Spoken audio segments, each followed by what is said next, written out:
Thank you so much for joining us today for Queen Opal's Walk for Freedom, co-written by Dr. Janice Liddell and Byron C. Saunders, featuring Ella Taboo, Gail Turner, Adrian Carlotta, Donald Hinson, Marta Torres, Kay Marion, Bismarck Quintanilla, John Hayden, and I'm Kimberly Gunn with Zoomcatchers.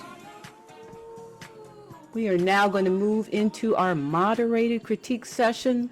I know there's a lot of interest in this piece, but first I want to say congratulations to everyone involved in this production. Bravo, everyone. Bravo. Beautiful job.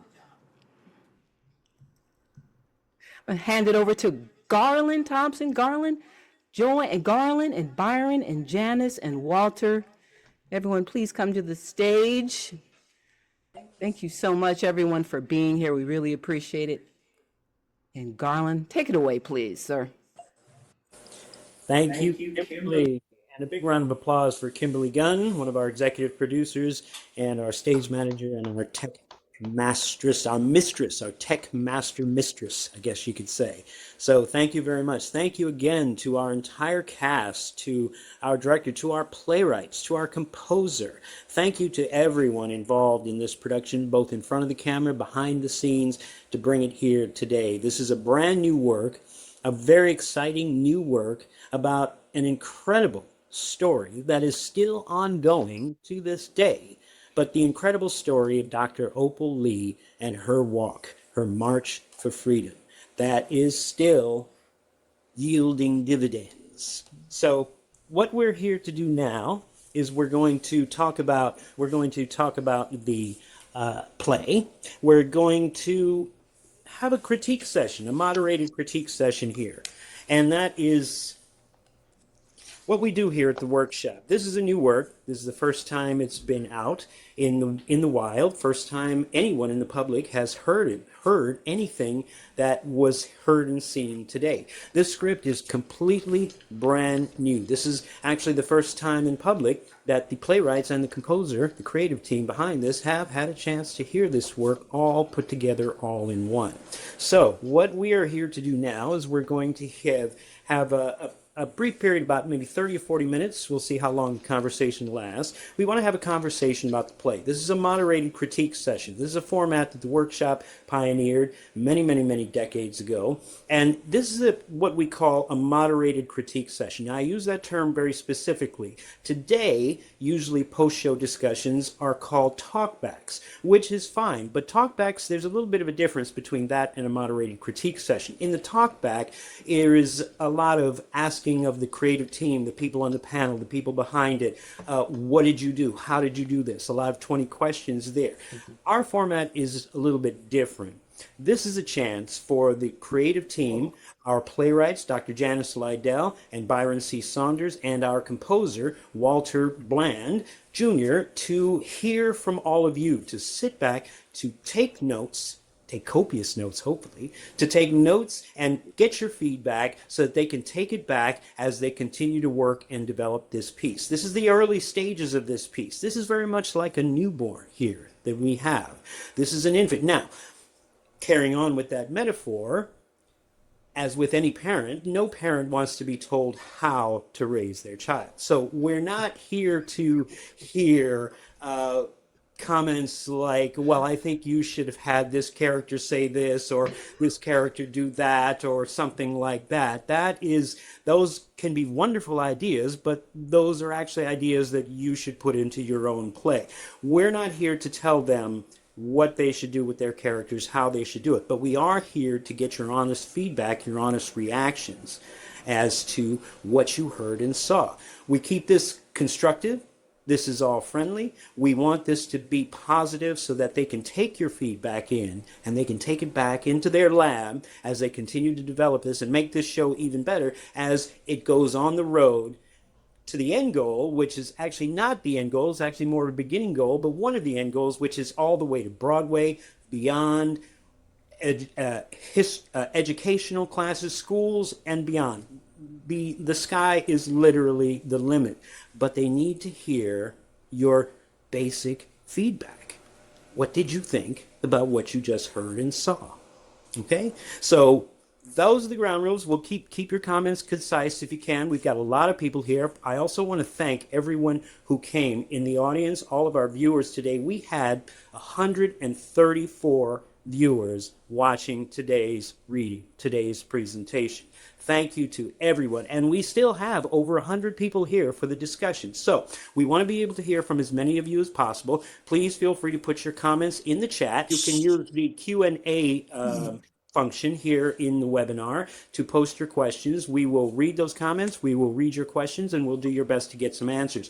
The creative team has some questions for us, which I believe Kimberly will be pulling up, and we'll get into those questions. But before we do that, before we get into those questions, let's just kick it off with knee-jerk reactions. Let's get some knee-jerk reactions here to what you just heard and saw. And this includes everyone from our cast who's joined us here. If you want to speak on the microphone, just raise your hand and we will bring you up onto the microphone. So who'd like to jump us off? Let's get some knee-jerk reactions here. What's your first honest reaction? Do we have anybody? There's plenty of great comments in the chat and a lot of congratulations and bravo. So people were commenting well throughout the production. We really, really appreciate those positive comments and feedback. Absolutely. I do see one comment from Sylvia. Moving and inspirational and powerfully acted. Thank you for the educational aspect. Much needed and appreciated. Bravo. Thank you, Sylvia. That's good to hear. Gunn, I also want to acknowledge some folks that are here. I know Dion Sims is here. Welcome, welcome. If you want to participate and be on camera, let us know. You can also go on the mic. To go on the mic, use the raise your hand feature at the bottom of the toolbar. I also want to give a special shout out to John Gales Jr. Thank you so much for your support and everything you've done with this production. And thank you for being here, John. If you also want to make comments or go on the video, let us know. Yes, absolutely. Thank you. In fact, I'd love to invite Dion up here on to join us on the panel. Dion, let's make you a panelist and let's get you into this conversation because we definitely want to hear from you.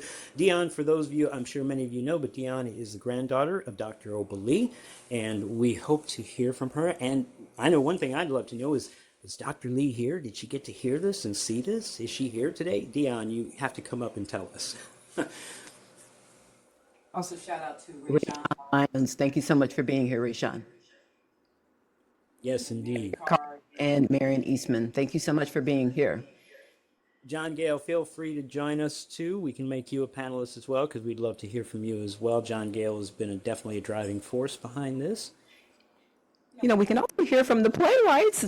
Janice? Absolutely. Well, I am just really so full. This was so wonderful. Not because I wrote it, everybody. It's because this cast was beautiful. Thank you so much for pouring all of what you poured into this. This was remarkable. Thank you, thank you, thank you, thank you.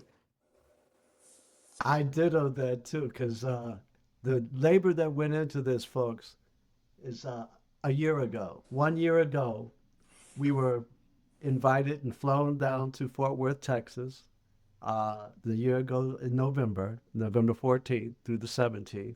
And we had a chance to meet Dr. Lee and really get her story, really be able to get it first person. And much of what you've seen, there were a few moments where we Took some liberties. Only to give even a little bit more heightened to the arc of the story. But in truth, 95% of this is the story that was given to us. And so we really appreciate that opportunity to have heard her story, walk the streets with her, be a part of her family. She has a 17-acre farm in the middle of Fort Worth, Texas, y'all, growing vegetables. I thought I was in the Garden of Eden when we were there. And literally, one of her daughters had a food truck. We had catfish and fries. And then we walked in the garden and picked our vegetables for our salads and took home some collard greens, for which Marion Eastman cooked the next day. And then we went to the church. That's really Baker Chapel AME Church that you saw in the background. So we visited those historic landmarks. And the fact that this story is still very fluid to us Dr. Opal Lee is 99 years old, folks. Yep. We need to celebrate our icons and give them their props and their flowers right now while they're walking and be able to say thank you. And you tell the story. You must go out and tell 100 people that what you just witnessed. This was the best Black Friday deal that you could have in 2025. Everybody else wanted you to spend some money. We wanted you to get your ticket to freedom, your free ticket to freedom, and enjoy this moment and celebrate it with us because we're coming to you, America. Yes, this is just the beginning. So we had some very nervous creative team in the, what do they call, the birthing room. I had my cup of ice chips. Walter was sitting over there. No, he wasn't smoking a cigarette, thank goodness, because we need to keep him healthy. Janice was sitting there just counting the minutes and the, as they say, the short breaths to the birthing process. But yes, thank you all for allowing us to give you this story, and thank you, Dion and Opal, and for your generosity. We love Byron, you. Yes. before we, I wanted to also acknowledge that, I don't know if they're still here, they may be here, but Reverend Mark Tyler, Yes. he was here. Yes. And he is the Reverend who participated in the Philly Walk. Yes. Yes. And also, Mrs. Sylvia Myers was here, and she is the widow of Doc Myers. Yes. So I don't know if they're still here, but Thank you. salute to both of them. And then I really want to give a wonderful thank you to my 8 cast members, asking them and challenging them to make this story alive for them as well as for you, the audience. And just to know that our actors are all across the country. Ella, the young Opal, is in the Los Angeles area. Opal Lee, Gail Turner, is in New York City. 3 other cast members, Donald S. Henson, John Hayden, and who else? Well, my assistant there, and let's see, did I miss anybody? Yeah, I think it's John and Joseph, Donald and Adrian. Adrian are in Atlanta, Georgia, and then we have our young actress here from Winston-Salem, who played Dion Sims. Kay Marion is right here in Winston-Salem, North Carolina. And so many thanks to you all, and of course to Walter and his music. But this was an ensemble piece that I really say thank you. And then of course to Zoomcatchers and Frank's Writer's Workshop, the magnificent designs that they're giving you. See, folks, this is about really storyboarding the concept, allowing you, the audience, to appreciate a visual reading, a visual concept of this story. 86 years of this woman's life, and we picked some of the most iconic moments for you to entertain and enjoy the story itself. Please share the story. Go out and make sure people know who Dr. Opal Lee is, and now you can be a part of it and be a witness to it when we come to your area. So be looking out, Fort Worth, late June of, hopefully June 19th of that week in 2026. That is our intention, to have the preview performance in Fort Worth and then tour it around the country. Go to the HBCUs. Go to the nearest Black theater in your community. Byron, I'm going to interrupt you. Yes. Because I know you can go on and on and on. I want to thank our director, Byron C. Saunders. He is a magician. Yes. Thank you so much, Byron, for taking this piece and working it. You really, really did a good job. Thank you. So I turn it back over to everybody else because she's right. Sandman will come and get me off the stage. Virtual Sandman with the cane, Byron. Okay, that's right. We don't want to see that. But I do want to acknowledge Dion Sims and John Gales. I don't know if either one of you want to make any comments. Thank you so much for being here, and thank you so much for your support on this project.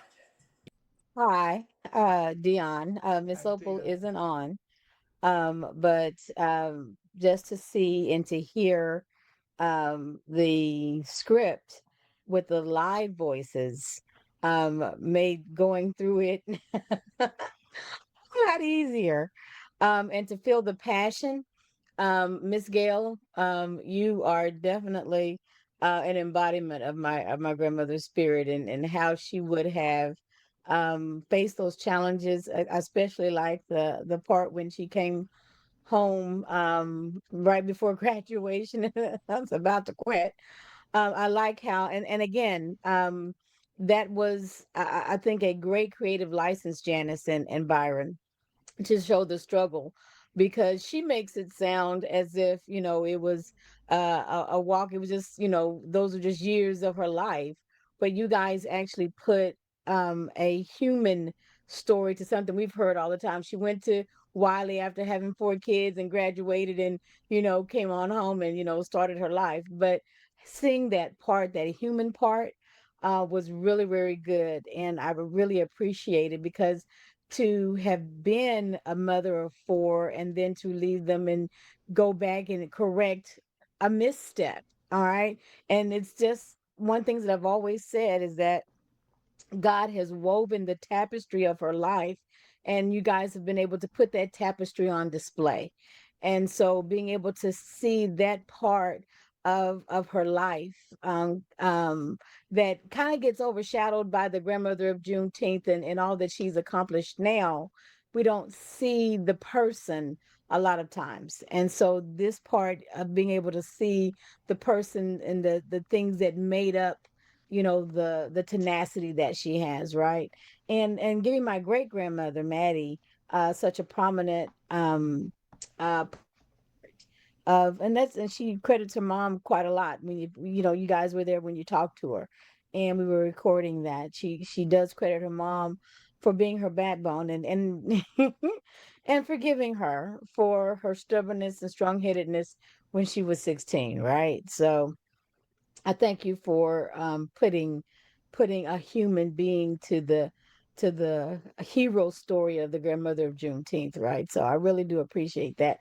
Uh, and we can talk afterwards. Couple of things on accuracy, and you did take some license with changing it from Frederick Douglass to Lincoln. I think we need to put it Memorial. back to Frederick Douglass, just because she talks about it in all of her interviews. And if anybody does any research, they'll say that that wasn't the right part. I don't want anything about this play to come off as not factual or fabricated. So if we can put that back to Frederick Douglass, I think that's really, really important. I know Lincoln is a bigger monumental visual, but I think holding true to where she actually walked from. I'll leave the part that VC walked with her, because he didn't. But I don't want to give too much credit to people, but he did host the Yes, he did host the press conference after she walked from Frederick Douglass to the Capitol. But you can have him walking with it. We'll give him that, since they're taking away his district with the gerrymandering here in Texas. So Mhm. we'll leave him walking, but please put it back to being Frederick coming from Frederick Douglass's house. But I think that the one thing that you guys and Byron, when you introduced it as an operetta, which this was a lot of singing. You could feel the songs. And I think one of the comments in the chat was about the poetry, about the words that people were hearing. So I do hope that the Walter, that your music, and when we put the songs to, and the people are dancing and moving about the stage, and feeling the life of the words really comes through, because the words are very powerful in the poetry, in the written words of the songs. So I do hope that they don't get diminished by all the people moving and the folks don't hear the words, because the words are very powerful in all of the songs that move through it. It was very well to see it put together. And I thank you. And Janice, you call me every time to check on various things and get names and numbers and people. I'm so glad Reverend Tyler and Sylvia Myers were a part and got a chance to see it. And thank you for making sure Doc was highlighted. A lot of times folks don't know that my grandmother was the straw that broke the camel's back. There are a whole lot of people, a whole lot of years, right, that transpired from making Juneteenth a national holiday. And thanks for the cameo to Kay Bailey Hutchinson, who in 2012 gave the first, you know, words in her bill to make Juneteenth a national holiday. You guys covered a lot of good history. It's a lot in 2 hours and 15 minutes, but you did it. It sounded really nice. It really did. And the actors and actresses did a wonderful job bringing your words to life. So I'm proud of it. Thank you. Thank you so much. Really appreciate hearing that from you. Yeah. Awesome. Awesome. We'll get Frederick Douglass back in there. Yeah. I wanted to say this, okay? In terms of about 9 years ago, I went to Fort Worth, right? To be there. And I met my cousin John Gales. And he said, let me take you to this lady's house. And I had no idea who it was, right? And he said, I'm going to take you to see Opal Lee. And I didn't know who Opal Lee was. I didn't know anything about Juneteenth or anything else. He said, we're going to have lunch over there. We went over there and we had lunch. And then I found out who she was, and me being a composer and like that, I said, wait a minute, this needs to be a musical. And he said, well, let me go get some of my friends to direct. I said, no. There's only one director that I know that can direct this. And his name is Byron C. Saunders. And I said, he knows who needs to write this. And so I called up Byron. I said, let's do this project. And yes, Dion, what you're talking about as far as the singers and the lyrics, all of that will be in there, because this was just a trial run to either hear the music and hear them recite the piece. Because the composer gets a better idea of what it is when you can actually see the play and hear the play. And that takes usually years of development. We did this in a very, very short amount of time in terms of how musicals are generally done. So, but it's moving very rapidly. And now that I've seen these incredible actors, the incredible direction, and the incredible script, you haven't seen nothing yet, baby. Uh-oh.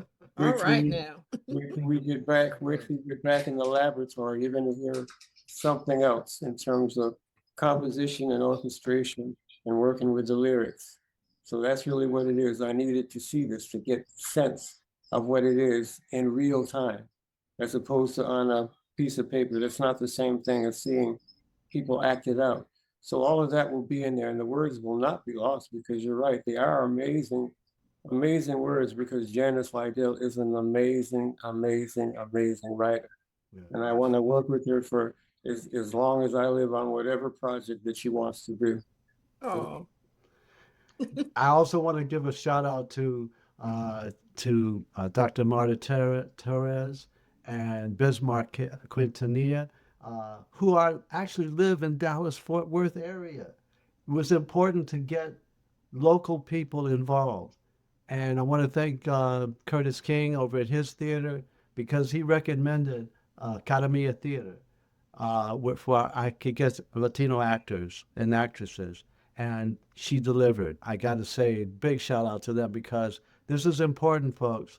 The Black and Brown coalition that this represents is about people of color getting together, defeating the enemy, and that we can do it because we all cut from the same cloth. We all know about oppression and suppression. We all are under the microscope, but guess what? Our numbers are huge. And when we bring our forces together, we make change a reality. And so this is not just a Black and Brown show. This is a people show. This is a humanitarian show. Around the world, we all know what's going on right now. And we need to have love and peace and happiness and truth be our moral compass. Truth, people. That's why it's important to tell these stories. So thank you, Dion, for sharing that important historic information with us so that we can make it accurate. And it is important. So thank you so much, Byron, for that. And thank you, everyone, for being here and hanging out with us. And the person who spoke before Byron, that was Walter Bland, the genius behind all the music. The music is fabulous, Walter. Really, really love it. And I do want to say hello to John Gales, Jr. John, how are you doing, sir? Are you happy with what you saw? I am elated. It's just to be in a position to reinstate from Rise from the Ashes, or just to develop something from a concept, just a conversation that Walter and Dan Vargas and I were having, and I had to take it by Marion Eastman and, our whole team that we have assembled. And I just go back to when when we first came up with this concept and decided that Byron would be the person that could help us take this to where it needs to go was in August, actually. And at Richard Perez's studio that he has in his home.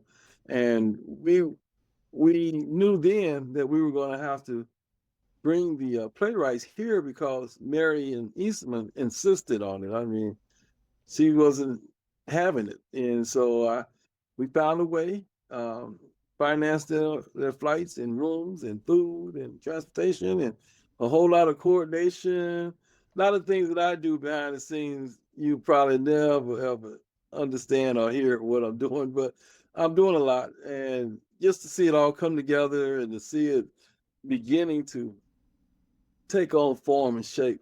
And Marion said, Eastman, I always refer back to Marion because, this actually takes us back to our old early Jubilee Theater days when we were doing plays like this and ideations and focus groups. And she just kept saying, if they're not in the room with Miss Opal, John, it's not going to be a story. It's not going to be a story until the playwrights can meet them. And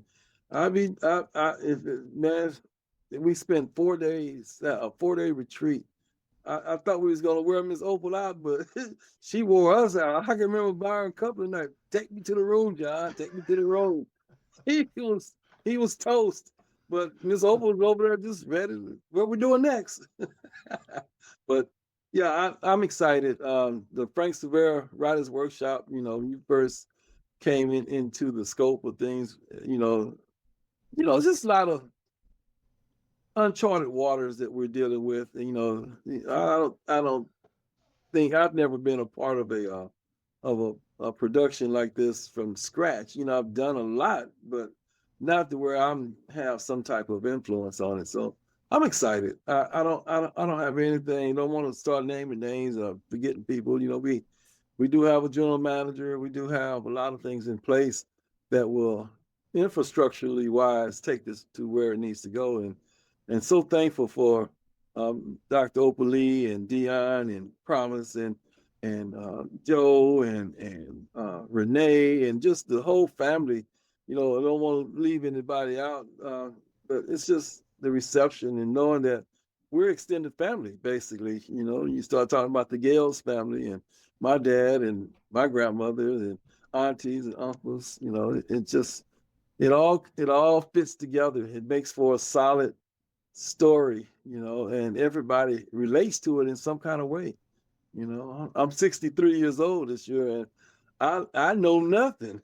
I really don't know. I am learning red velvet cake, red Kool-Aid, red soda, just different things that were brought out in this writing and it's still more that's going to come, and I'm looking forward to the soundtrack. It's going to be amazing. Walter and Larry already got me, and Rita already got me back in the lab. I wasn't expecting to be back in the lab, but I love it, so just pray for us. We know that this is headed in the right direction. I am just so excited that there's still a lot, some loose ends that we have to still put together, but we're going to get it. We're going to get it. I have no doubt. I want to remind everybody that, yes, this is a journey. Both of our organizations, the Frank Silvera Writers Workshop is celebrating its 50th anniversary. We're in the middle of our fundraising drive, keeping this institution alive. That's critically important. You wouldn't get this without a Frank Silvera Writers Workshop who is celebrating its 50th anniversary. Help support us and sustain us. Go to FSWW.org to make a donation there. And yes, we have a GoFundMe page for this particular musical, Queen Opal's Walk for Freedom. The Trail to Juneteenth has made it an opportunity. We're raising the hundred thousands of dollars that we need to bring this show to Fort Worth in the early spring of 2026. This is $1 million project, folks. It takes money to get to Broadway, and I'm not going to, tell you no short stories. If you want to get to Broadway, it's $16 million. That's right, to open on a show on Broadway, $16 million. But our journey starts in Fort Worth. Our journey starts right here at the Frank Silvera Writers Workshop, and you can be a part of the ongoing support for both the institution, the Frank Silvera Writers Workshop, and for Queen Opal's Walk for Freedom. You can get the information. It's readily available. Don't be shy. Make a generous offer. Make it a love offering, because it's a tax-deductible donation, folks. This is what's And the we best part of this. So we please put the link in the we have the link in the chat. You Yes. can also go to I launched the donation app right here in Zoom, so you can make a donation there. We appreciate any and all gifts. Thank you so much. We do want to open up the conversation to some other people. I don't know if any of the cast has anything to say. We've had a lot of wonderful comments, a lot of bravos and congratulations. And we do have some other people that want to go on the mic. So let me ask Dorothy McLeod, if you wanted to make any comments, please go ahead, please. Yes, good afternoon. This is Dorothy McLeod with Jamaica Cultural Alliance. Are you hearing me? Okay. You're more than welcome, Walter. Walter and I go way, way, way back, and anything Walter is doing, I'm there to support. I did not know what to expect, and I must say that I was quite impressed. This is wonderfully done.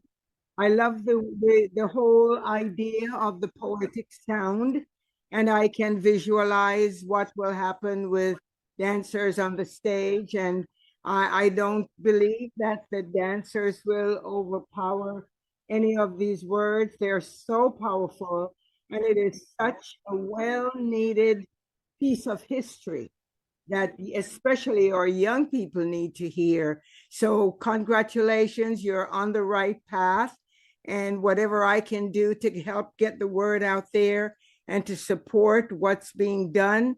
And, Walter never puts his hand to anything that's not perfection. So 100% congratulations on what you do.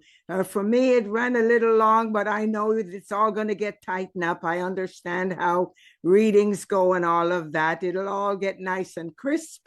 And, it is a timely piece, and the schools will thank you. And hopefully none of this stuff will get sidelined, and it will get out there to the young people, so we can get it there. And congratulations to Dion. Congratulations on being here for your aunt, and give her my and all the whole world's thank you, because it was a job that needed to be done. But I guess she didn't realize that how humongous it was. She just took it on. So congratulations to you all. Thank you.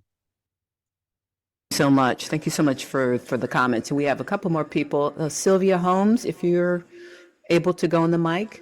And then we also have Alicia Payne and Mary Carr, just to let you know. So go ahead, Sylvia. Hi, how is everyone this evening? Great, thank you. Great. Well, to the cast, the writers, the composers, I must say this was a piece well done, and bravo to you guys. It was riveting, it was moving, it was very informative and educational and emotional. I would like to say thank you for giving Doc his props in your story, and Miss Opal's story. Dion, be sure to tell Miss Opal I said thank you. And it was just wonderful, just wonderful. Words cannot describe the thoughts, the feeling. You could feel Miss Opal's journey from listening to it. So when it's on stage, I'm quite sure the dancers and everything else will just bring it all together. And I would like to say thank you, Dr. Janice Liddell, for inviting me, for reaching out to me. I wasn't sure what everything was going to entail. That's why I was asking questions. But again, it was such a beautiful piece, well written, well done to everyone. Thank you. Much. We really, really appreciate that, and we appreciate you being here. And we also have Alicia Payne, Mary Card, and then we can open it up to the cast as well. So go ahead, Alicia. Hi, thank you. Oh my goodness, this is such a powerful and timely story. It's a living history that continues to unfold in our lifetime. And it also reaches back to parts of history that some thought would never repeat itself. And yet here we go again. So this is one more reason that it needs to be told. We have things that we think, and we'll always have these opportunities, we'll always have these freedoms. And history, global history, is teaching us that we cannot make those assumptions. We have to continue to stand up for them, for ourselves and for others. I've got a question in terms of whether or not this is a musical, in the sense that there's a structure that people say musicals need to follow. And it may be possible for this to be a play with music, so that you can ignore those structures and just have the music serve the way that it best serves the piece. So yes, you can turn the poetry into songs, and yet there were some really wonderful things happening with the music playing in the background, and the cast, that's terrific cast, just speaking. So I just encourage you to think about that. And then if you still want to call it a musical, then where are you going to break those things that belong to, quotation marks, traditional theater? Where can you just make it work for this piece? Alicia, I'm Byron Saunders, the director. The choices made versus a musical, traditional musical theater, which we're all, pretty much all of us are classically trained in that genre. We're taking it to another level. The new instrument, the vibracan, is a brand new instrument that's introduced into this musical. You heard some of it in the music transitional pieces. That's the vibracan music. That's in the pit. We have 4 singers in the pit that'll be like my Greek chorus, who will indeed give time, place, and setting, as opposed to the information in your play program. So we elevating the musical format, for which I love. I love the Broadway format, but I also know that in this particular piece, the introduction of the songs, which will be sung, you just heard the music underscoring the lyrics, but they're beautiful pieces that Walter Bland, as our musical director and composer, following the traditional standard format for a musical, will be rendered. And yes, wait till you hear the songs being sung.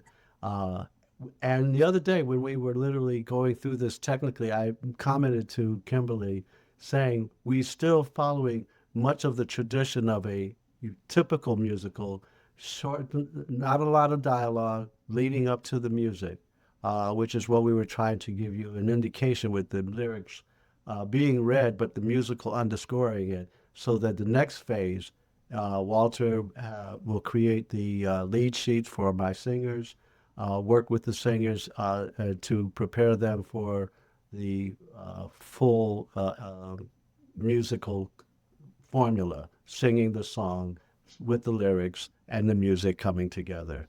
But Alicia, thank you for noticing that and recognizing that. We are kicking it up to another notch, and we are calling it an operetta because it's nonstop music. Well, also, we did have that conversation, if you remember, Byron, before we started, whether or not it was going to be a musical or was it going to be a play with music. Yeah. And we decided to step outside of the traditional box of what a musical really is and do it our way. Yeah. So that's what we've done. Thank you. I'm so glad to hear that and so excited to hear more of the music and the songs. Congratulations to all of you. Looking forward to where this goes. Thank you. Thank you. Thank you so much, Alicia.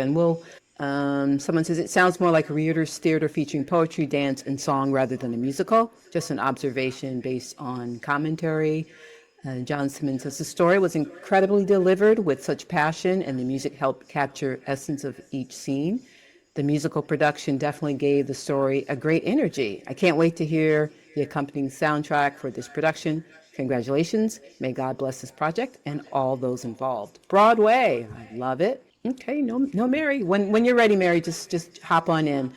Let me just read some more comments. Mary Carter is our general manager, by the way. She is a student of mentored by Ashton Springer, the very famous African American Broadway producer, and she trained up under Ashton Springer. And Mary Carter's been general manager for many Broadway touring shows and still continues. So she's at the top of her line and one of the best. So, and Awesome. a dear friend for many, many years. Great. John, did you want to say something? John Hayden? Yes. Hi. I have been associated with Byron Saunders for like 47 years, and he and I we like to joke that I'm his brother from another mother, and I probably am. But I am so blessed to be a part of this production and to work with these incredible people. In answer to where there are 25 music cues, okay, that's a huge amount for a musical or an operetta. Most Broadway shows have 14 songs. So if we're going to work it back and forth, I think the balance would be to have the incredible Walter Brand's music interspersed with his incredible lyrics and some really good harmonies. And, you know, people were talking about the dancers, and Byron wanted us to do dancing tonight in this Zoom thing, but I told him my studio was so small, and I've got a little hip issue that I'm working on. But, you know, I told him I was ready to go. Right, Byron? I said I was ready to go.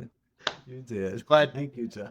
I mean, it's been a wonderful journey. I've done like 7 Frank Silvera Writers Workshop Zooms. Kimberly and Garland have developed a brand, and we're supporting them fully. Giving Tuesday is Tuesday, coming next. Everybody do Giving Tuesday. And, you know, instead of giving your kids extra money that they don't need, throw it towards Frank Silvera Writers Workshop. That's what I'd like to say. And this project, working with Gail Turner, my God, when she got to the second act and started pulling those heartstrings, I read this script 6 times. We had 4 rehearsals. Oh my God, she had me going. I was crying, girl. You did it great. I worked with Adrienne before. She is awesome. Awesome. I worked with Janice, Dr. Janice Liddell. She's awesome. Donald Henson is awesome. And I didn't know Kay, but man, Kay did some costume changes in a heartbeat. She pulled stuff off that I was very impressed. So fortunate to be here, and thank you. Even an hour later, we've still got 70 people in the room watching us do our little dog and pony. Isn't that great, Byron? That's pretty good. I like Thank you so much. And I do want to see if Gail Turner, did you have any comments? Thank you so much for such a riveting, emotional performance. Can you hear me? Yes. I'm really just still in the play. You know, it takes me a moment to digest everything and going through the rehearsals and getting used to the energy in the room, as they say, and connecting with Dr. Opal Lee, her spirit within myself, and leaving myself open. So I'm enjoying the process. It's a little different for me. I've experienced, you know, workshop readings and Zoom readings or whatever. This is the first time doing a reading this way. So it was a very interesting process, very creative visually. And so I'm happy to be here. Thank you. So much. Really, Thank you so much. you really gave the character, and the short time that we had to develop your relationship to the character is amazing. And that's a credit to you and your skill set and professional expertise. And we're working as an ensemble. This is the important part of really bringing this kind of process forward. Like Gail said, we only had 4 opportunities to get together.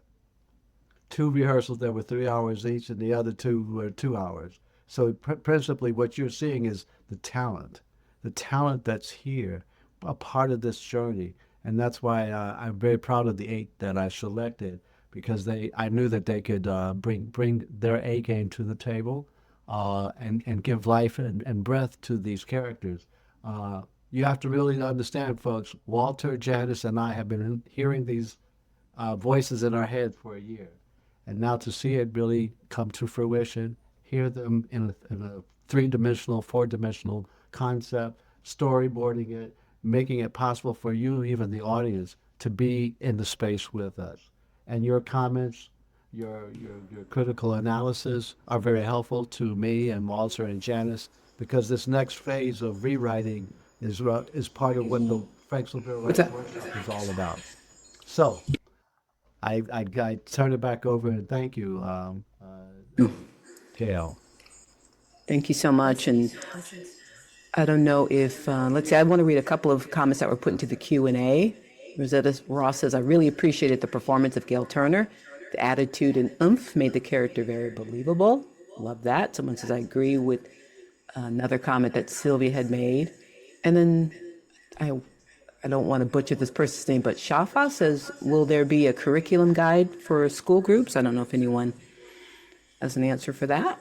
Okay. Yes, there will be a curriculum guideline. In fact, for each one of the walks, Denver, Colorado, Atlanta, Philadelphia, DC, each one of the walks, we're creating a line dance, a freedom line dance. Y'all heard Boots on the Ground. Well, it's time for us to have a freedom line dance. Okay, I have nothing against Boots on the Ground, but let's come create something. I'm challenging the HBCUs and the Divine Nines and all of y'all. Come up with not a Barbie dance. Don't give me something that that we ain't got nothing to do with nothing. Create a line freedom dance. We have the music. You had that Latin overture there in Atlanta. Come on now, get out on the quad and do a line dance for freedom. Okay? That's what Thank you. Thank you so much. And I did launch the poll, the survey questions that Janice and Byron would love to have you take a minute or two to answer. Any feedback that we get is going to take the process forward. I do want to just talk about a couple more comments. Let's see. Yvette Crossing says, the team is amazing. This is a project. This project is important. Our history is instrumental to developing our future. Kudos, team. Eric Brooks says, congratulations. Thank you so much for being here, Eric. Eric also says, I love how this creative work is really getting developed and stronger. It will be ready for the kickoff in 2026 during Juneteenth. What a great idea, huh?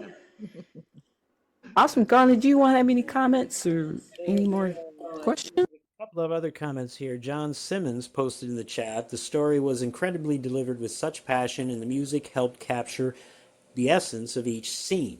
The musical production definitely gave the story a great energy. I can't wait to hear the accompanying soundtrack for this production. Congratulations. May God bless this project and all those involved. Broadway. Broadway, he's saying, go to Broadway. And that is actually, we had a couple of folks ask when the soundtrack is going to be available. So Walter, you definitely got some work. You got some work. People are waiting. People want this. So this is good. We also had a comment from Frenchie Hodges, who says it sounds more like readers' theater featuring poetry, dance, and song rather than a musical. And this is an observation. No, it's going to be No. all of So them, yeah, no. all of Well, those poems will be songs that will be Yes. sung. Yes, Right. this is, and just to reiterate, Walter said this earlier, but to reiterate, this is very much this is a trial run, but this is a trial run. So this is the first time that the creative team, the composer, the playwrights the director have had a chance to hear this. So as always, with any production, what comes out of the gate at the first time out is not usually, not always, and not necessarily, though some things may translate, what is going to be the eventual final product. So what you heard today, so words that would be sung were spoken today in order to get through it and give us a sense and give the composer, give Walter, start to give him a real sense, as he said, of what it's like hearing it coming out of real people's mouths versus just trying to imagine it on the page. So, I wanted to say while it was going on, all these athletes can create their tennis shoes. I think that we need to create a tennis shoe, a Opal's Walks tennis shoe, and sell it. There is one. John Gales he's smiling up a good smile for that one because there are several designs already on the board. So, and I can't wait till y'all see them. We got jeweled ones. We got, oh my gosh, you got you got the kente cloth ones. Oh, there's some tennis shoes just ready. Okay. And they're not going to cost you $200 a pair either. Exactly. Great. Thank you so much for being here, especially on a Sunday holiday season. I do want to see if Adrian or Kay or Donald had any comments, and then we'll get to our questions. Mary Card, we still definitely want to hear from you. So anytime you feel like jumping in. I'll just say briefly, I'm just always incredibly grateful to be a part of anything you all do. Frank Silvera, of course, and Dr. Liddell, of course, amazing work. And Byron, when you call, I'm always available. Incredible work. I do definitely, being a person big into history, I'm glad Dion mentioned making sure we stick close to the history, because this has the potential to move mountains and obviously be in school systems and beyond. So making sure that it reads that way, definitely. It's very inspiring. It makes me want to go run for Congress. I don't know, but it's very inspiring. And well, at the same time, very, very moving at the same time. There was one part where I was in it so much that I had to try to hold back all of the tears because I couldn't see the script. I was like, oh my God. And then my mic fell and I was like, oh my God, get yourself together. So very, very touching, very moving, very inspiring. Showed a lot of just resiliency and hope for the future, while at the same time breathing history and past and all of that. And so it very well done. And glad that we had the truth behind the surface of what we see. So thank you for letting me be a part of this.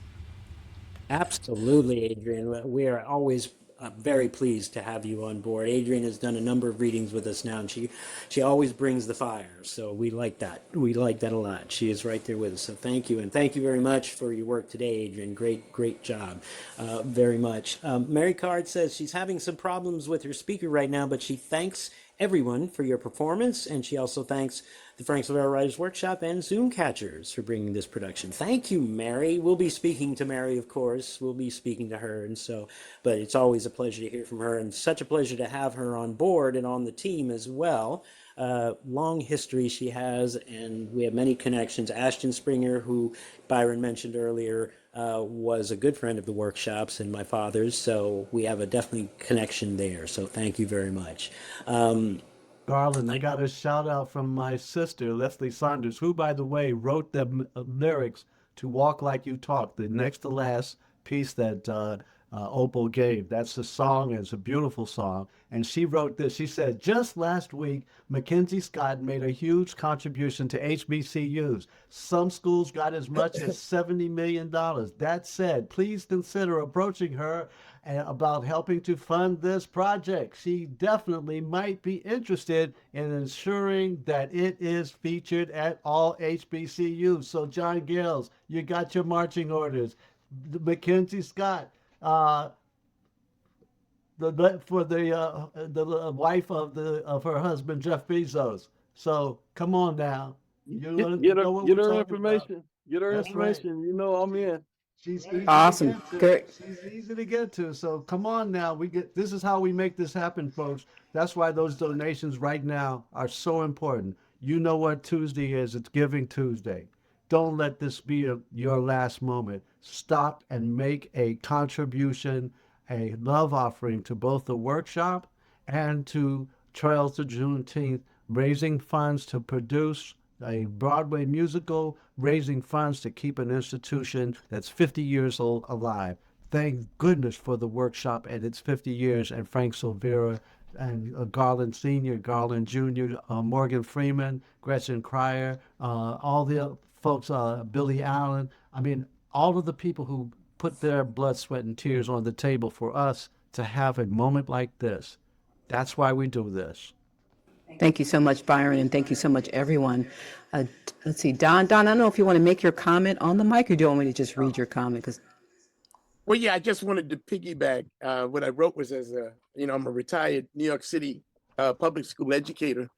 And it is so important at this time that we are able to get out Black history, because the 30 years that I put into school, there was so much that was left out. Teaching history to our kids, especially working in Brooklyn my entire career. There's so many things that they didn't know. And what we had to do was actually bring in and create our own curriculums and sort of intertwine it with the history that they was requiring us to teach. So this is so needed.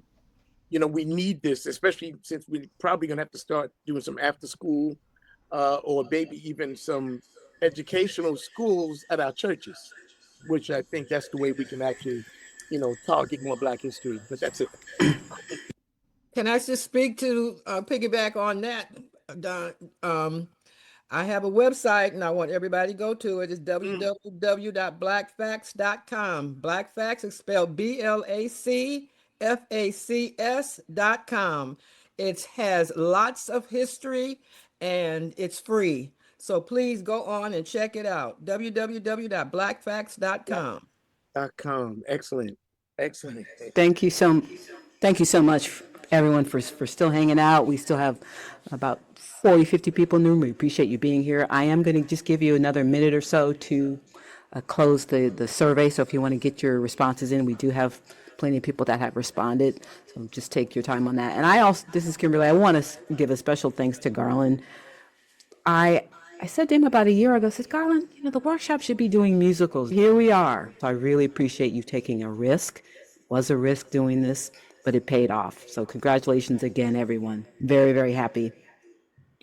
Thank you very much. Thank you, Kimberly. And yes, well, usually trying to read musicals are very difficult, so they have to be done, they have to be done with care. So, and we never attempted something like this. So I'm very thrilled that we went ahead and attempted this and did it. So now we have this, and this will not be the last. So we've opened up some new frontiers for us here at the workshop as well. So very, very glad to be involved with this project, and very glad. And I'll say thank you to Byron, thank you to Janice, thank you to Walter and to John Gales for bringing us this project.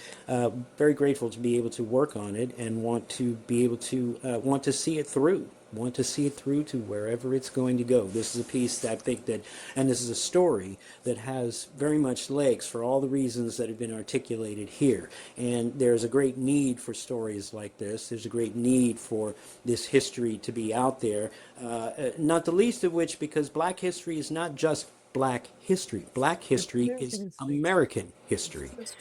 Okay, and what Black people have been and brown people have been fighting for when it comes to civil rights and all of that, and the laws and all the incredible work that Black women have done, Black and brown women have done to get things changed, get laws, get programs put into place, affect everybody. Everyone benefits from that, no matter what color you are, no matter where you come from, no matter what group, what culture you come from. If you are a citizen in these United States, then you are a beneficiary of the successes of the civil rights movement and the activists. And so this history is very, very important. It is not just Black history. A lot of people like to put it in that box, but it is not. It is American history. And so this is another reason why this story needs to get out there, because this is something we have to fight for. Our history has always been marginalized. There's always been people trying to marginalize our history and minimize the contributions, minimize the hard work that people have done, that people of color have done throughout this nation's entire history, even before this nation was a nation. So it really is important that people understand this is American history. Okay, what Dr. Opal Lee, what Dion's grandmother did, and we are so thankful that she did, is she was fighting for all of us. She wasn't just fighting for black and brown people. Okay, yes, it was black and brown people that were out there walking and marching and getting it done, but this is for all of us. So this is a very, very important piece of history and story that absolutely needs to get out there, which is another reason why I am so thrilled that we are able to help shepherd this piece into the world. It's always exciting doing new work, and that's what we've been doing for over 50 years. And so to have something, a piece of this stature, a story of this kind, of this magnitude, of this depth and richness, is just amazing, amazing. And frankly, I'm amazed that it hasn't been told before, that it hasn't been done before. So, I mean, but as they say, timing is everything, and I think now is the right time for this story. So this is very, very important that we have it here. I'd like to, I see we have Zoe Jourdain. I think, did you want to add anything to the conversation here? Feel free to unmute yourself if you'd like. We still do have about 49 people. We'll be wrapping it up soon, but we had a lot of great comments in here. Also, please check the chat. Dion has posted in the chat a link. She is inviting everyone to participate this year in an Opal's Walk this coming summer in 2026. So there is a link to that in the chat. Please go check it out. And if you can, highly encourage everyone to go and take the invitation. Let me give a little bit about that. This year, we're actually going to have branded Opal's Walks across the country. And so we've got 10 host cities that we'll be announcing in about a week. That we are going to stand up across the country. So we'll be walking from sea to shining sea. I will actually be walking in DC. Grandmother will be riding in the legacy one, which is here in Fort Worth. But we also have Honolulu, Hawaii, for those that are going to be visiting Hawaii for Juneteenth. You can walk with them. Grants Pass, Oregon, Santa Fe and Albuquerque, New Mexico, Evanston, Illinois, Birmingham, Alabama, St. Paul, Minnesota, and over Connecticut. I forget the name of the city in Connecticut. But we've got 10 host cities that are going to be doing what we've done in Fort Worth across the country, and we're going to be walking simultaneously.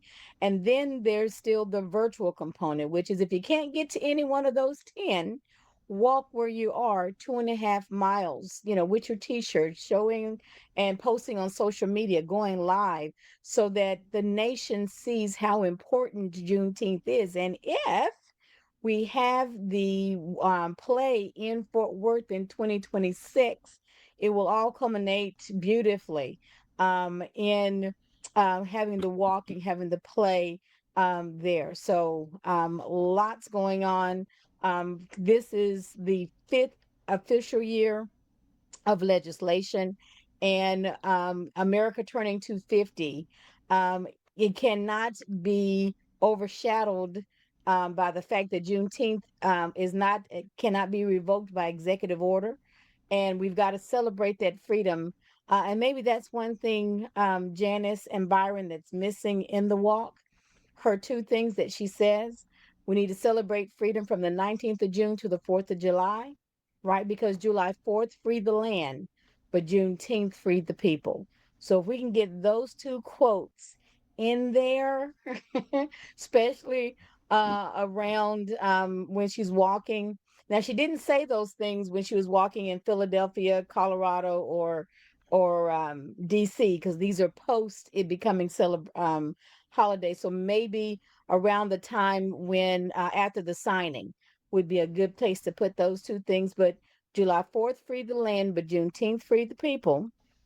and then celebrating freedom from the 19th of June to the 4th of July. And so that's why we continue to do our walks.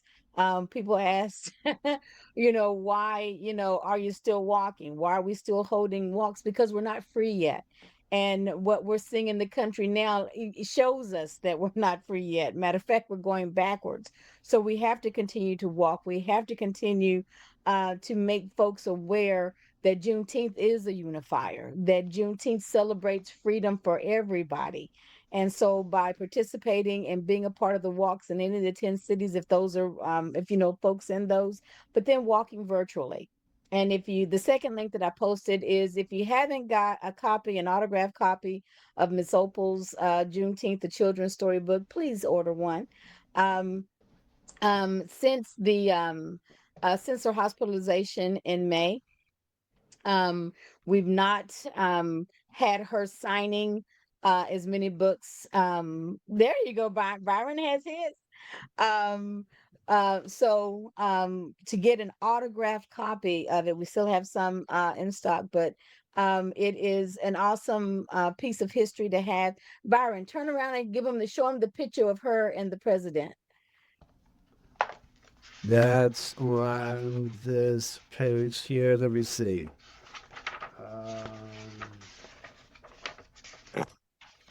I'll find that page. Go ahead and keep talking. Towards the back. It's in the back. Here we go. I put the link, Alicia. There it is. I put the link in the chat, Alicia. So that's that's the book, and it's a wonderful children's book, folks. It really is. See, this is when you go to a show like this, as big like this, we have franchising merchandise. This is the way we raise money, folks. It's like we're not selling cupcakes. Those might be available, but right now we have franchising and merchandise. This is the way we go from the page to the stage to the market. You see, that's the concept that the workshop is working on now. Garland Sr. created that line, from the page to the stage. We're taking it one more step in the 21st century, from the page to the stage to the market. It's in the marketplace where the business of show business is done. And that's where the funds will come to help support us and sustain us as we keep the institution alive and we keep this wonderful musical on the road to your theater close to you. This is a project for all of us. It's a part of the civil rights movement, folks. It's not just walking across the Pettus Bridge. It's not just picketing. It's also bringing our stories to the stage, from the page to the stage to the market. And now you're a part of that. And thank you for your generosity. Thank you so much, Byron, and thank you everyone for being here. I know, Adrian, did you want to make a comment? I see your hand is up. I just had a quick question. Dion, I didn't hear you say Atlanta on there. I didn't hear you say Atlanta. Well, Atlanta's the place. Atlanta's the place where we want to do the world premiere at the Fox Theater. I know, but I didn't hear it for the walk. For the walk. Exactly. I was thinking that too, Adrian.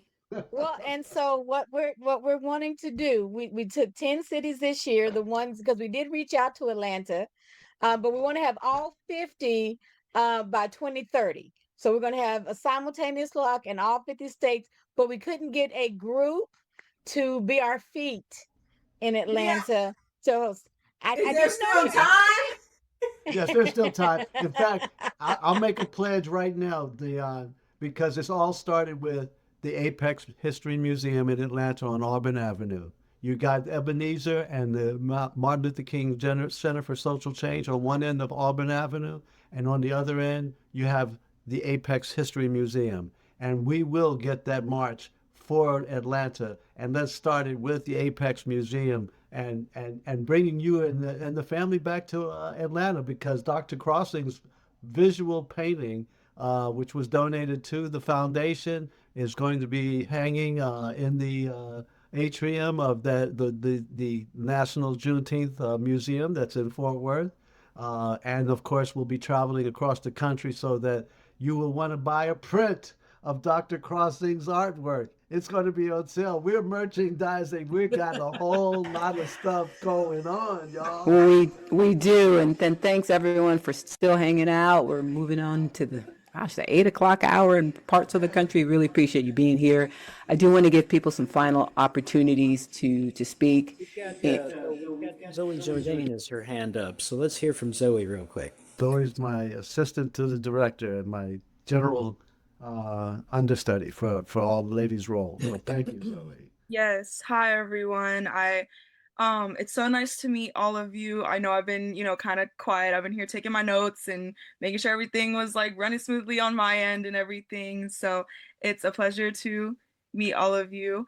I just want to say, as Mr. Saunders said, I'm his assistant and the general understudy for all the female roles. I was given the script not too long ago. I got an email saying, hey, we need somebody. This is my second project with the writers workshop, and I was like, yeah.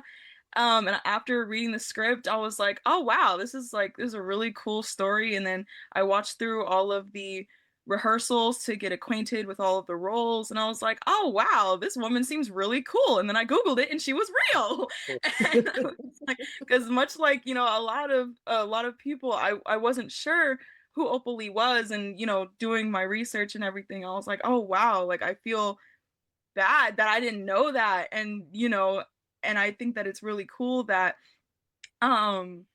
this has been created, and at least the 100-something people, for a first read through to the public, at least 100-something people now know the story, and maybe they're a bit more knowledgeable, and just the thought of being able to continue that and carry that on, that's a great feeling. And I feel so honored to be a part of it. When Mr. Saunders offered me the position, he was like, Zoe, this is going to go places. This is an incredible story, and I want you a part of it. We're going to see it go on tour. We want so many people to see it. And of course, everyone wants their project to be seen by so many people, because that's the hope and the dream. But I really do feel that this is one of those projects. And, I'm very excited to be working with you all, throughout this process, as we continue going. And I'm very excited to see how this progresses and ready to see it hit a stage.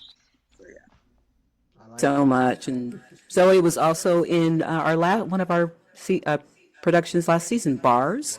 You can check that out on our YouTube channel. I do want to just touch on some of the highlights from the survey. Thank you, everyone who filled it out. It's really important that the playwrights get feedback. For most of the questions, you got 4s and 5s, Janet. So I'm not going to go, Janice, I'm not going to go through each one because there was like 30 respondents. So that's great. I'll just read some of the comments, though, that people made. Someone says, I loved how Opal's purpose in life was evident as a young girl on into adulthood, and her being an elder. The struggle to achieve life goals was well represented. The history lessons were well done. Someone also said, I was totally enthralled by the actresses who represented Dr. Opal Lee from 6 years old to 90 years old. Powerful story, which needs to be told. Now is the perfect time to tell it. Loved how Miss Opal's marriage at age 16 was handled. Assures viewers that you can rebound from life's missteps, and good luck. Someone also said it was enjoyable. The circle of actors, as they said their lines, they brought forth so much emotion that was felt through Zoom. Important to see the dates smoothly in the timelines. And someone else said the interaction between Opal and her mother was the most moving for me, particularly during the part where Opal wanted to give up on school. And lastly, the background of biographical information was most enriching to me. So congratulations, guys. You got some great feedback. Thank you. We have a Dion question, I think. Somebody asked, one of my former students, the author, Daniel Black, asked, did Opal receive any backlash during any of this, her movement? And actually, I just replied, and the answer is really no. I mean, most folks were very respectful of a 90-year-old handing them cards. Matter of fact, when she was in North Carolina, when she went to see Obama, he was stomping for Hillary. She had done the walk the day before and found that he was going to be there the next day. And she called herself getting there. Now, she traveled mostly a lot of that 2016 by herself at 89 and 90. We were 90 when we got to Atlanta. But when she went to North Carolina, when she got there at 8 o'clock, the line was around the door. I mean, around the corner. And she started from the end, working her way up, cutting in line everywhere, talking to people, handing them a card about sign the petition till she got to the front of the line. And people, they watched out for her. And man, she stood the entire time from 8 to 3. I said, Granddare, and I'm on the phone with her. And I'm saying, Granddare, you're going to see if I get down, Dion, I'm not going to get up. I said, are you sure? And she stayed there. But those young people and those folks were very supportive of your grandma, right? So it was a lot that you get away with at 90 that you couldn't dare get away with right now as a young person, right? But she only had one person to refuse her flyer or something she was handing out. And she, again, true to her nature, says, well, he just must have had a bad day. But no, she really didn't get any pushback. There was one time when we found that her step had been tagged. We called the police, and it was tagged with some white supremacist graffiti symbols, and so they did extra runs around our neighborhood, and we then as a family put up security cameras and things around our house, but nothing ever public, nothing ever bad, discounting what she was doing. There's a lot that my children saw in social media, all right, totally different vein there, but they handled those, kind of distractors there, but she never faced anything herself. And that's just true to her nature, that even if she had, she would have ignored it anyway and kept going. So Awesome. Thank you so much for sharing that. Great. Got a comment here, suggestion. This is for you. This is in the chat. Please consider getting Girl Scouts USA involved in walks. This is from Leslie. Oh, this is Leslie Saunders. I'm the former National Director of Diversity Strategy for GSUSA, and I'm sure they'll be interested. And she also says the National Executive Director is a Black woman named Dr. Gloria Scott, former president of Bennett College, who also was also the organization's first Black national president. So there you go. There's a good lead. She was also vice president of Clark Atlanta also. There you go. And here's a piece of history. Here's a piece of history about Leslie Saunders. That's your sister. That's my sister. She and Opal have one thing in common. My sister was nominated for a Nobel Peace Prize in 2005, and Dr. Opal Lee was also nominated for a Nobel Peace Prize. So you have, and my sister Leslie co-designed the new logo for Girl Scouts USA, the one that's on all the boxes right now. So it's the history of our community, folks. This is why it's so important that we tell our stories. Y'all ain't never read that in a book, but now you know some of the history that must be codified and put into existence so that our children, your children's children, will know the story. There's a continuing line here from beginning to the end, and we must keep our stories alive. I don't know if anyone has any final comments or questions. I know, Kay, I saw you put something in the chat. I don't know if you wanted to go on the mic and speak that out. Sure.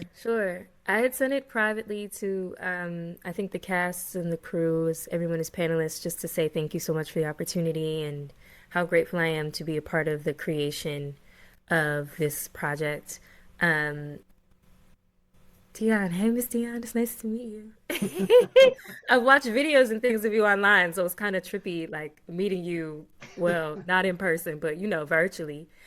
Well, you did me well. Thank you so much. Thank you. No, I was like, okay, her hair is always done, her nails are always tea. I must make sure that I represent and I am looking the part. But thank you so much for being willing to share your grandmother with all of us. I am a grandma's girl, so I know how important it is to have that relationship with your grandmother. And I've been seeing Opal Lee everywhere across my hometown. It's like you get exposed to something and then you start to recognize it everywhere. So I appreciate the people who have checked us out and who are supporting the project. I will continuously be supporting this project in whatever way they will let me. And yeah, I would just want to echo the same sentiments that everyone has been saying on this call, which is that like more stories need to be told and to be supported by our community. So this is an exciting day. Kimberly and Garland, I have people who were not, they've texted me already. They were not able to attend the reading. They want to know, is it recorded and how do they access it?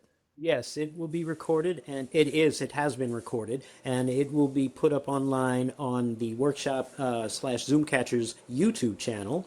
And I believe I put that in a link in the chat earlier. I can re-put that in the link Okay, though. would you Or you please? can just go to our website at FSWW.org. That's also in the chat. I'll put that in there again, and you'll find a link to our YouTube channel there. So you'll be able to put it there, and we'll certainly announce it when it's available. And absolutely, people will be able to share it widely. They'll be able to watch it as many times as they like. And we absolutely want the folks, because we know there's a lot of interest in this piece, and we know that we knew there were going to be folks that wanted to be here but would not be able to. So yeah, we are definitely going to have that available on YouTube. Absolutely. And I just want to say my final thanks to Gail. She's going to dip out. Thank you so much, Gail. We really, really appreciate your participation. You did a wonderful job. Awesome. And also Mary Card wanted to also say that she says you guys did a brilliant job, and she says thank you to all who put their hard work into this project. So thank you for that, Mary. Mary's working also very hard behind the scenes too. So thank you, Mary, for all of your hard work and all of your efforts to get this show on the road here. So thank you very much for that. I think that's it. Oh, we have one more question from Cheryl Harry in the Q&A, and that is, will there be a way to register additional walks that people can participate with? Dion, do you want to take that?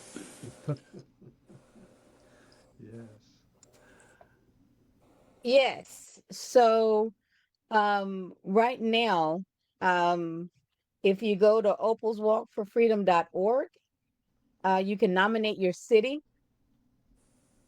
And I'll put it in the chat.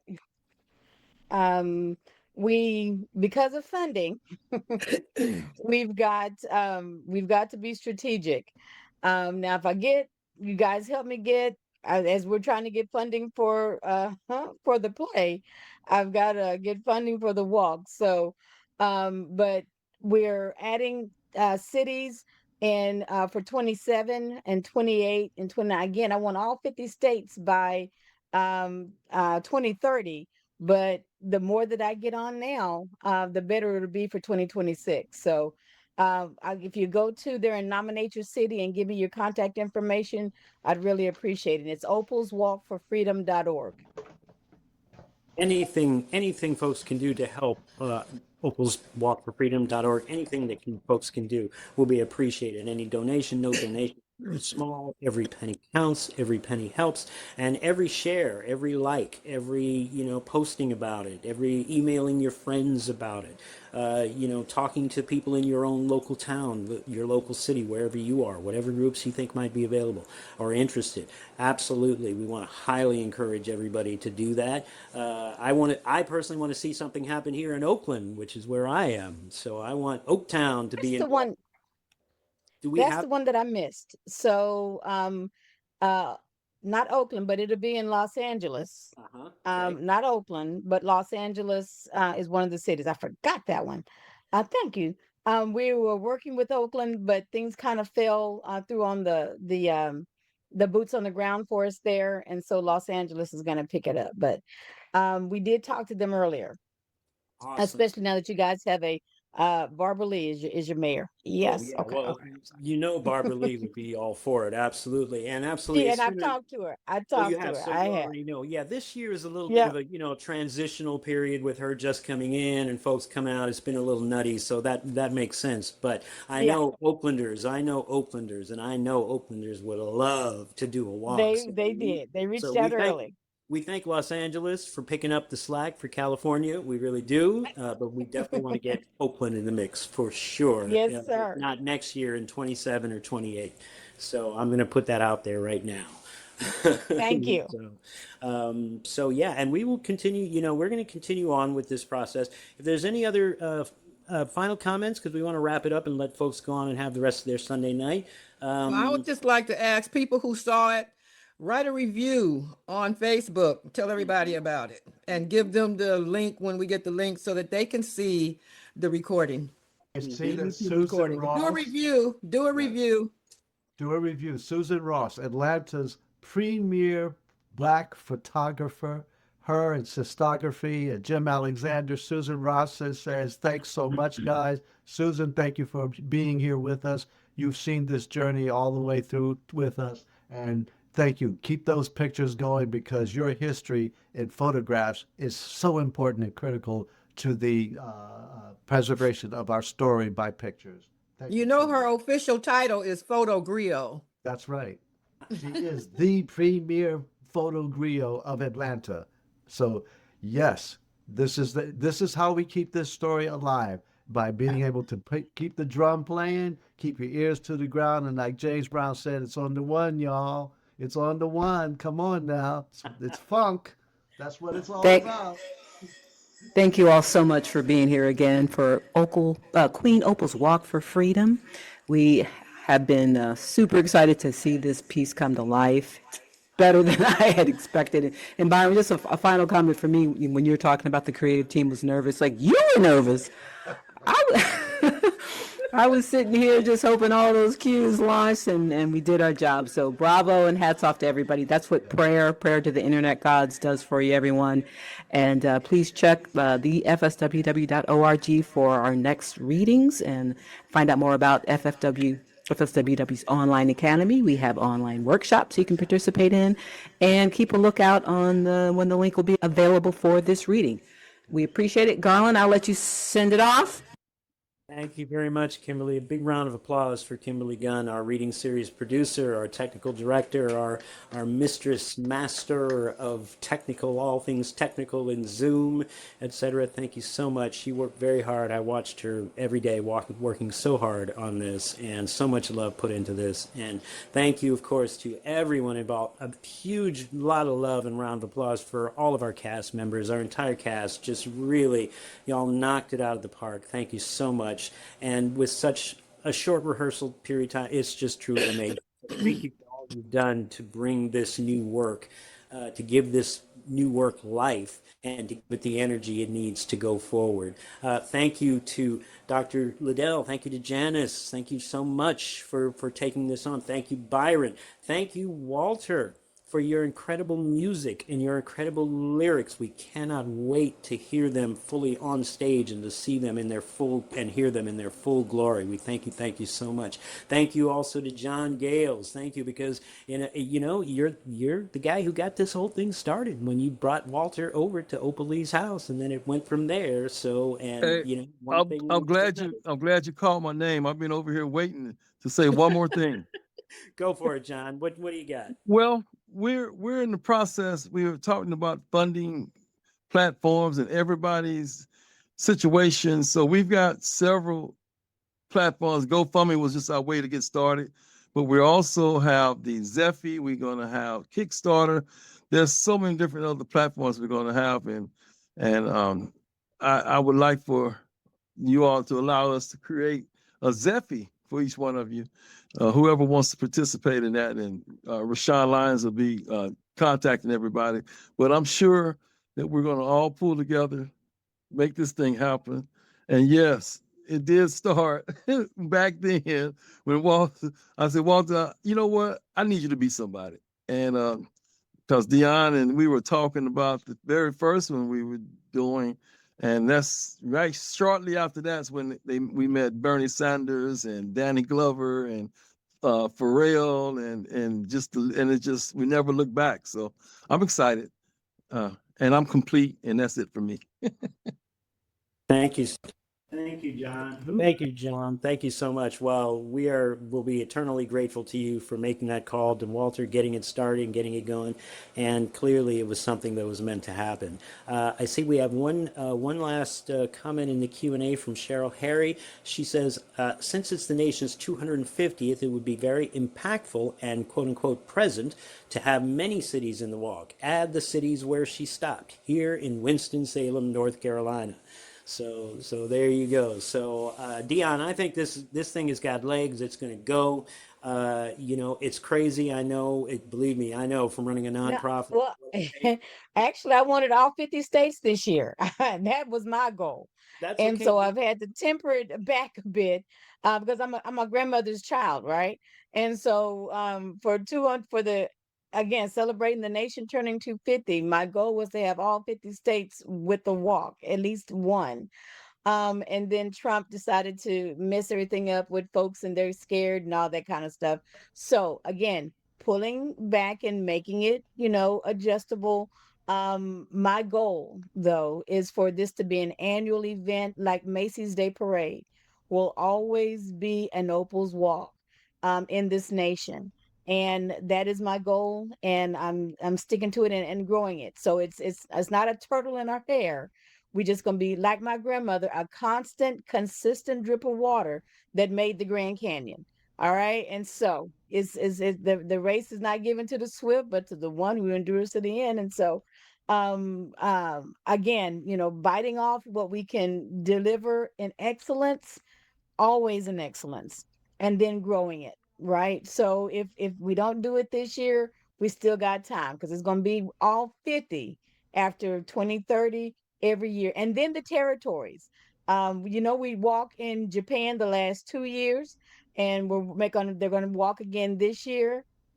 And people are celebrating freedom all across the world.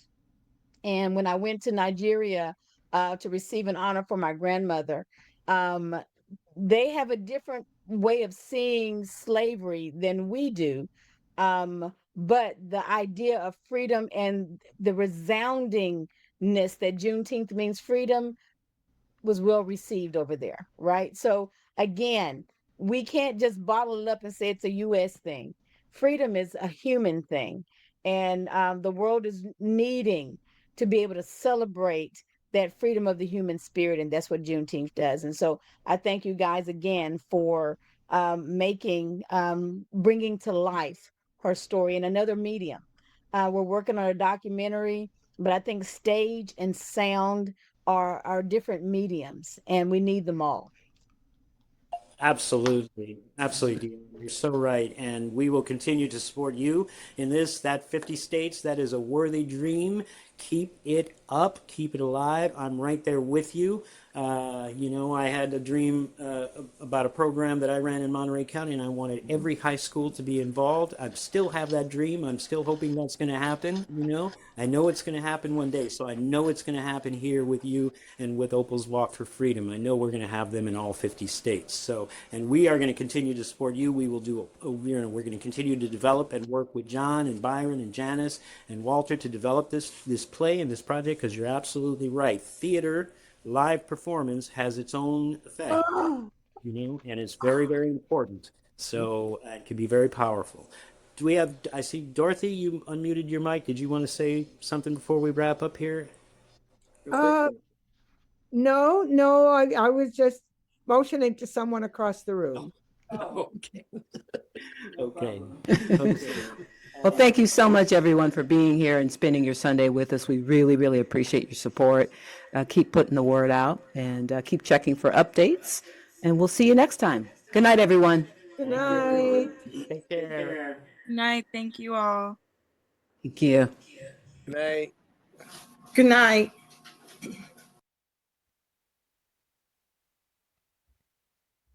High out, number one.